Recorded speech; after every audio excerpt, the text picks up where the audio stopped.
अस्सलाम वालेकुम। उम्मीद है आप सब खैरियत से होंगे। आज 4 मई है 2024। और आज की हमारी प्रेजेंटेशन बेसिकली एक इससे स्टॉक आईटी रिलेटेड स्टॉक पे जिसको कवर करेंगे वेरी क्विकली। इसकी फाइनेंशियल अनाउंसमेंट कल आई थी, इस पर डिस्कस करते हैं और उसको कवर करते हैं। एक चीज़। दूसरी चीज़, आज बेसिकली मैं डिटेल में नहीं जाऊंगा मार्केट के हवाले से, लेकिन हम देख सकते हैं कि मार्केट में मजीद मतलब एक हम देख सकते हैं। पहले एक दिन पहले एक नीचे जा रही थी मार्केट, लोग समझ रहे थे बहुत करेक्शन आ गई, करेक्शन ऐसा नहीं हुआ, वापस ऊपर चलेगी। ओवरऑल मार्केट की पोजीशन इस साल में पॉजिटिव है। ज़रूर ऊपर नीचे होगी, लेकिन इवेंचुअली पॉजिटिव क्लोज होगी। एक अच्छे नंबर से पॉजिटिव क्लोज होगी। मेरा मेरा व्यू है। इस साल पाकिस्तान के लिए इसलिए भी अच्छा है तो फर्स्ट ईयर है इलेक्शन का, जो फर्स्ट ईयर है नई हुकूमत का, सॉरी। और जिसकी वजह से काफ़ी सारे आप देख रहे हैं सऊदी से डील हो रही है, ईरान से डील हो रही है। तो इस हिसाब से पॉजिटिव ईयर इस डीलों की वजह से रहेगा। हो सकता है आने वाले दूसरे और तीसरे और चौथे साल में शायद अच्छा नहीं हो, लेकिन फर्स्ट ईयर में एक इंडिकेशन है, होप है, इस वजह से मार्केट अच्छी चल रही है। और जो कि अच्छी साइन भी, हमें इस मार्केट की अच्छे होने में हमें फ़ायदा उठाना चाहिए जिस तरह हम उठा सके। एक चीज़, स्टॉक की बात करें तो हमें कौन कौन से स्टॉक को टारगेट करना चाहिए वो ये वीडियो का मकसद नहीं है, जिसमें मैं सोच रहा हूँ मैं ज़रूर बहुत जल्द बनाऊं। लेकिन फिलहाल जो मुझे लगता है जिसमें मुझे अपॉर्चुनिटी नजर आ रही हुई है, कल एक इसके कंपनी के रिजल्ट्स अनाउंस हुए, फाइनेंशियल अनाउंसमेंट।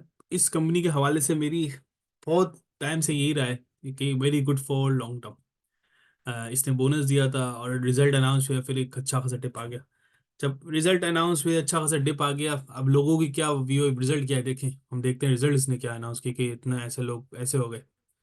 तो रिजल्ट बेसिकली इसने अनाउंस किया 823 मिलियन का प्रॉफिट था पिछले साल, इस बार 70 मिलियन का। देखा जाए तो रिजल्ट तो डेफिनेटली कम हुआ है। और मैं समझता हूँ इस पर डेफिनेटली ऐसी चीज़ें कि गिरना चाहिए, लेकिन किसी ने ये नहीं सोचा कि क्यों रिजल्ट कम क्यों हुआ है। रिजल्ट में आप देखें, ये 837 मिलियन अदर इनकम थी, वो इस बार 837 मिलियन नहीं है।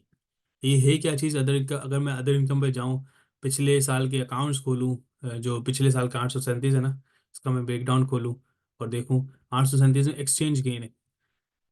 इस कंपनी का थोड़ा सा मैं मॉडल बताऊँ ना, ये company basically IT service provide करती है, डॉलर्स में बिल करती है। दुबई सऊदी इसकी ब्रांचेज हैं, उससे इसकी सब्सिडीज हैं, उससे करती करती बिजनेस रन करती है। और फिर वहां से डॉलर में रिमिट करती है पाकिस्तान को, मेंटेन डॉलर अकाउंट करती है। तो आपको याद होगा लास्ट ईयर डॉलर, जब ये इलेक्शन के मसले मसाइल थे, हुकूमत आ रही थी, केयर टेकर गिर रही थी, ये जो मसले मसाइल चल रहे थे उस वक्त, तो उस वक्त डॉलर की वैल्यू में एक बहुत ज़्यादा स्पाइक आ गया था, बहुत ज़्यादा हाई चले गया था। जिसकी वजह से इन कंपनियों को अपने डॉलर्स पे बहुत ज़्यादा फायदा हुआ था। इन्होंने अपने डॉलर रिटेन रखे थे। अब हुआ ये, जैसे ही डॉलर अपने स्टेबल हो गया, रुपी स्टेबल हो गया, सॉरी, तो लोगों इन कंपनियों ने सेल करना शुरू किया। तो इस वजह से ना पिछले साल इनको गेन आया था बहुत ज़्यादा डॉलर की वजह पे। इस बार कोई गेन नहीं आया। इन आसान अल्फाजों में ये, इस बार कोई गेन नहीं आया। जब गेन नहीं आया तो डेफिनेटली नंबर नेट भी नहीं रहा। एक चीज़। दूसरी चीज़ की मैं बात करता हूँ कि कंपनी का अब पोटेंशियल क्या है, क्यों उसका नंबर कम रहा, क्यों रेवेन्यू कम रहा। एक तो दो तीन चीज़ें मैं थोड़ी बेसिक बताऊंगा। ये कंपनी शॉर्ट टर्म में कमा के नहीं देगी, शॉर्ट टर्म में टाइम लगाएगी, लॉन्ग टर्म में बड़ी अच्छी company, IT related, IT focus company. दुनिया भर जब डिजिटलाइजेशन पे जा रहा है तो मैं समझता हूँ कि डेफिनेटली ये सेक्टर में एक आएगा, इसको रखना चाहिए अपने पास।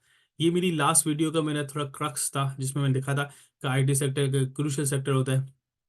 और और ये डॉलर लेके आता है तो कम उसके इस हिसाब से रेवेन्यू स्टेबिलिटी की वाइज बड़ा स्ट्रांग रहेगा। करेंसी को कोई फर्क नहीं पड़ेगा। इवन मिसाल के तौर पे ये पाकिस्तान की गवर्नमेंट या फिर रुपी गिर रहा है, फिर भी इसके पोटेंशियल पॉजिटिव रहेंगे।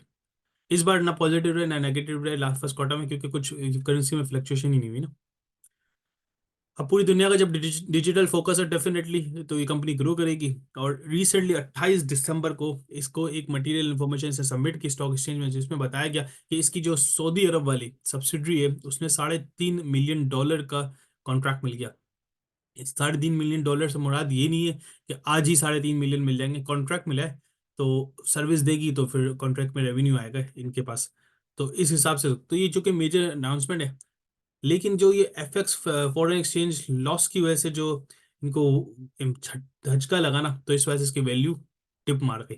तो ये 6.5% गिर गई। मेरी पर्सनल इसमें राय क्या है?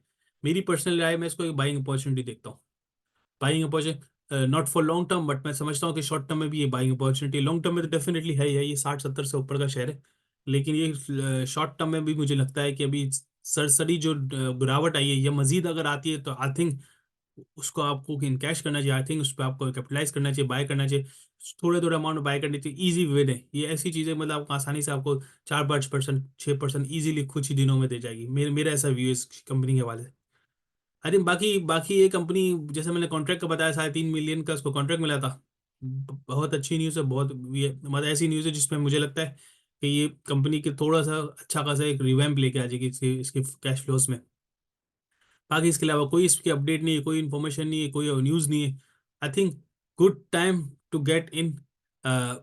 इस इवन इस प्राइस पे भी, और अगर ज़्यादा नीचे वेट करते हैं जाता है और तब लेते हैं तो एक्सेलेंट। मुझे याद है ये कुछ 3-4 महीने पहले, इस न्यूज़ से पहले, दिसंबर वाली न्यूज़ से पहले, जो दिसंबर में न्यूज़ आई थी 3.5 मिलियन का, ये तक 47-48 पे था। तो मैं समझता हूँ अगर उस पे जाए तो एक्सीलेंट, गेट इन। लेकिन अगर उस पे नहीं जाता तो इस पे भी है, मैं शायद इस पे भी थोड़ा सा उठा के रखूँ अपने पास, ताकि मुझे लगता है कि 3-4 रुपये अभी भी दे जाएगा कुछ 1-2 दिनों में, क्योंकि इस शेयर में वॉल्यूम बहुत रहता है। तो आई आई सजेस्ट कि keep a watch on this. और फिर इसके आप शॉर्ट टर्म में भी इमीडिएट टारगेट कर सकते हैं, और लॉन्ग टर्म में लेना है तो आई थिंक और मजीद वेट करें। पाकिस्तान की मार्केट इस तरह से सट्टेबाज वाली मार्केट है। एक न्यूज़ आई, सोचा नहीं, इससे पहले इन्होंने बेच दिया, फिर इसके बाद पता चला एक्सचेंज गेन लॉस है, कंपनी के ऑपरेशन नहीं है। तो इस वजह से मैं समझूंगा कि इस चीज़ को, इस मौके को जाने नहीं देना। I think that's it. जज़ाकल्लाह। कोई सवाल हो इस वीडियो के हवाले से तो पूछना, इंशाल्लाह मैं कवर करूंगा अपनी नेक्स्ट वीडियो। अस्सलाम वालेकुम।